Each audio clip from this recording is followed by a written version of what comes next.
quilting friends, and happy Feature Friday, everybody. Thank you guys so much for joining me today. I appreciate y'all being here. Seems like I get a little bit more quilting done when we are doing it together. Today we are working on the quilt we started last week, and last week we did some edge-to-edge quilting in our little skinny rectangles, and this week we are going to do a little custom quilting in our larger rectangles. So I'm going to turn you guys around so we can get started together. So here is our little quilt, and remember last week we did edge-to-edge quilting in these thinner rectangles up here, and this week we are going to do some custom quilting in our larger rectangles. Now I've already added a pattern to my end pieces. You can see I've got a pattern added in here, but you can see it a little bit better on this end piece here because I've got that gold thread on this dark teal fabric. So I've already done my end pieces, but now I've got 4 rectangles here in the middle, and I've got a plan. I'm gonna treat these 4 pieces like one large piece and create a design to go in here. So let's get going together. I have on my display right now, you can see this is what I quilted out last over here. And it's a pretty design. It's a motif design. And it's got swirls and some leafy parts that I thought went really well with the fabric.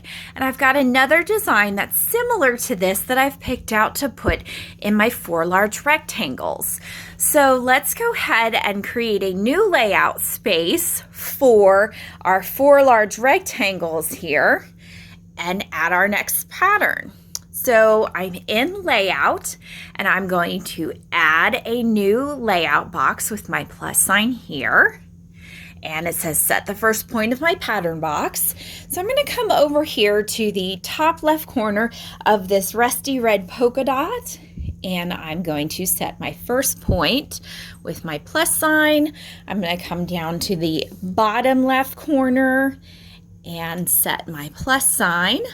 I'm going to travel all the way over past my middle blocks here and come all the way to the end to this kind of golden tan polka dot fabric, and I'm going to hit my bottom right corner here and touch my plus sign, and then up to my top right corner of the same block and touch my check mark. And now I've got a pretty large layout box here, and that encompasses all 4 of these middle rectangles. From here, I'm going to add my patterns. So I'm going to go from layout into my patterns. And I added these designs, the one that I've got here and the one that I'm going to use for this middle section, this one here, I imported them onto my robotic system. That's why I'm in the tag imported. I bought them off of the OESD design website. They're known really for their embroidery designs, but they do have a section of quilting designs, and I found these little motif designs, so I really love them, thought they'd be great for this quilt, and so I bought them and imported them. And this is the one that I plan on using for these center rectangles. It's a little bit more floral than the ones I use for the edges, but this fabric here has a lot of floral in the vases and of course the arrangements that are coming out of the vases. So I thought this might be perfect for kind of our center section. I've got one motif here, but I need a second one. And since we are in edit, now that we've loaded a pattern, I'm just gonna come over to the right side and hit my plus sign, and that automatically just adds another repeat of my design. So now I've got 2 of the same design. We're going to work with these so that they fit onto our whole layout area. I'm going to just slide them apart from each other so they're separated and I can work with them a little bit easier. Our duplicated one is highlighted right now because it's outlined in its little green box with all of my nodes that I can use for my editing feature. I just want to use my move feature. So I'm going to touch on the green dot in the center of the pattern and just slide it apart from my original design. And that way I have my first one and my duplicate separated a little bit. Now these designs are running vertically right now, but to fit in our large box that we have, I actually want them to lay horizontally. And I'm gonna kind of lay them out so they look more like a floral swag. So since this one's already highlighted, I'm gonna start with this one. I'm gonna go to my rotate feature, which is this little feature here. Looks like a square on point with some swishy little arrows. I'm gonna highlight that. Our one here on the right hand side, this pattern's still highlighted with all of our notes, and I'm going to use my 45-degree rotate that's here on the right hand side. And if I touch that 1 and 2 times, I now have my design laying horizontally. Perfect. That's exactly what I wanted. Let's go ahead and work with our pattern that's on the left. To switch back and forth between my patterns, I can either touch them and it will highlight the one I want to work with when I touch on it, or I have my little arrow up here and that will go back and forth between my designs. So I can also touch my arrow and it'll highlight my first design, and touch my arrow again and it'll highlight my second design. So you can do either one to move between your different designs that you have loaded in your pattern box. It's a matter of your choice, whatever you like to do. Now I have my first one highlighted to work with, and the first thing I need to do is mirror image this one so that it faces the right direction for me when I go to rotate it.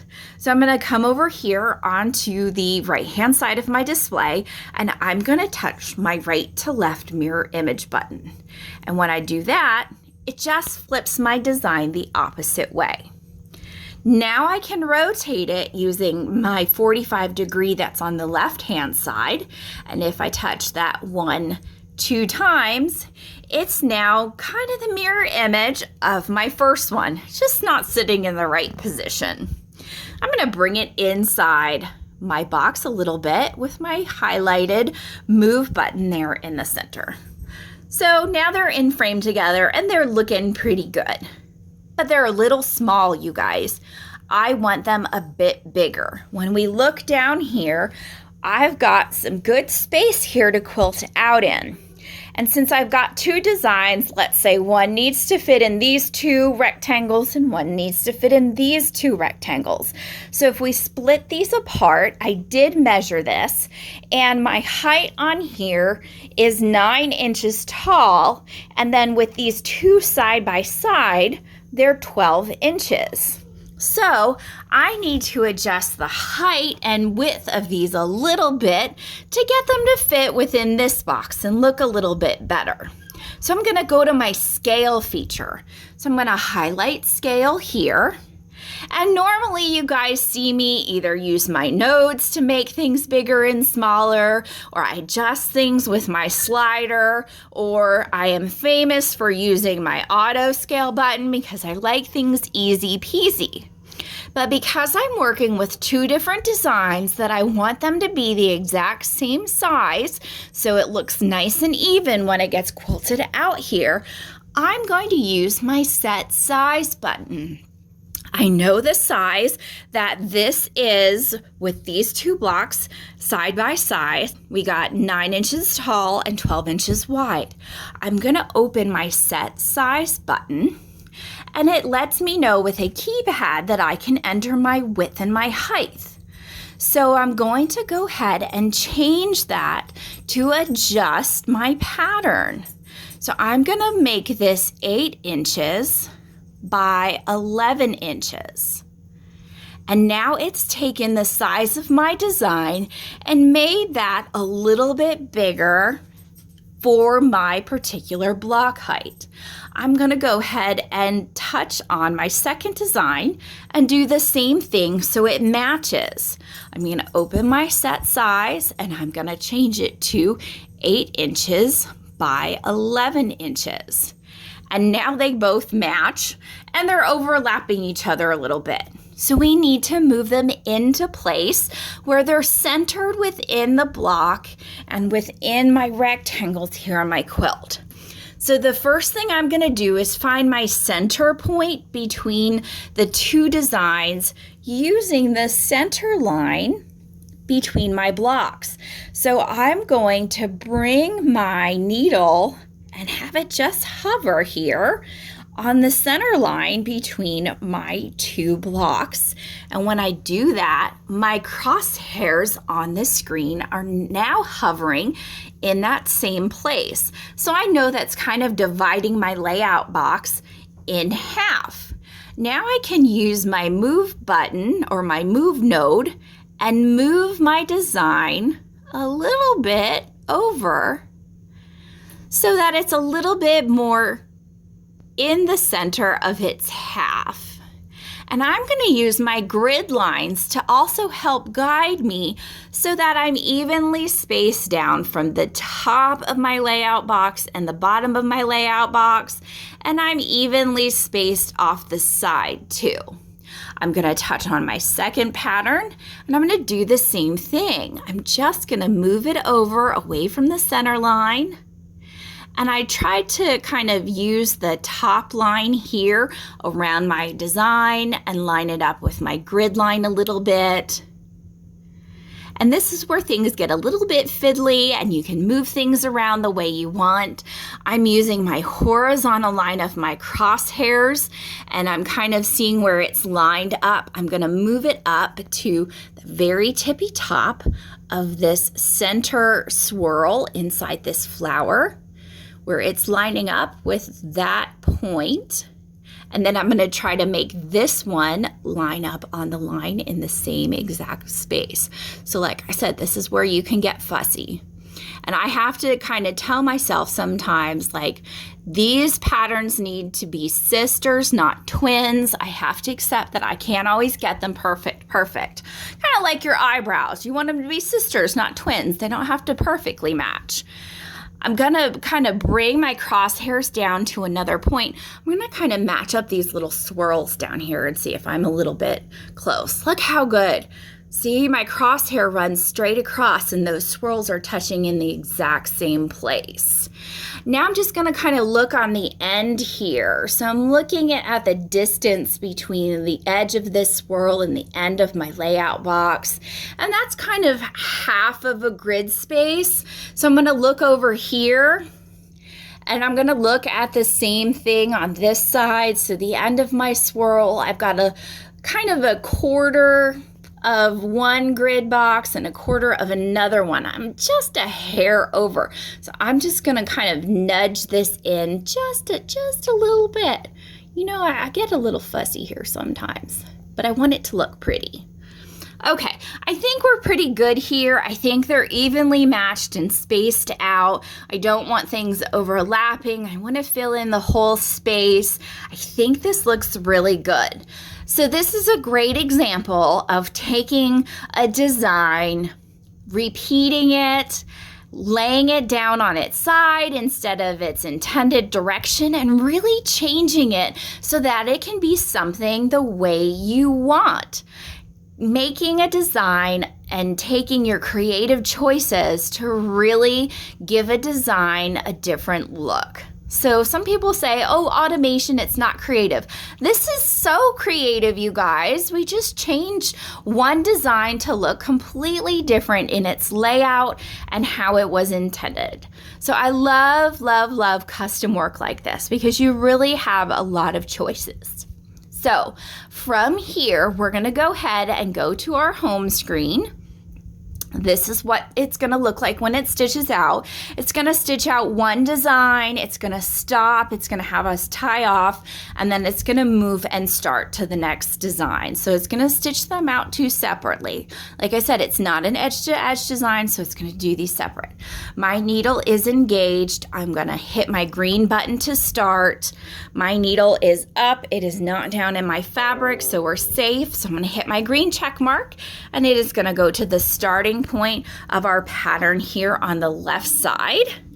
I've got my top thread here so I can do my single stitch, and touch my check mark. We'll just shimmy out of the way so I can pull up that bobbin thread. And I've got both of them here in my hand. I can touch my check mark. The robotic system is going to reset our needle over that stopping point. And we're going to cycle our needles so we have our locking stitches in place. Now I'm just going to pull those threads back out and touch our check mark. And then I can turn the stitching on my handlebars and touch my check mark, and off we go. I'm going to just try to get in here and clip these threads so they don't get caught up in the design, because that can happen sometimes, and then you have to be really careful getting those threads unwoven from all of the stitching. So if I can get in there and clip them, I sure do. So I'm going to let this stitch out, and then we'll be back in a few minutes to look at the final design.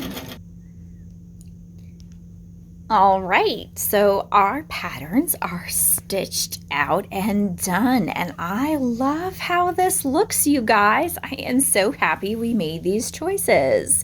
It looks great. So custom quilting can be a lot of fun and super easy to do if you just let the creativity flow. You've got the editing features here on your display, and there is no reason why you can't play with them. Remember, we used our duplicate pattern feature with our little plus sign here in Edit to just add a second one. We used our rotate feature and our mirror image features, and we got all of this good stuff. And we used something different in our scale today. We used our set size button. So we picked out the exact size we wanted our patterns to be to fit in our space here. So lots of great stuff to really customize what you're working with. Thank you guys so much for coming along this quilting journey with me. I've just got a little bit more to do on this quilt and it will be finished. Thank you guys so much, and we will see you real soon. Bye-bye.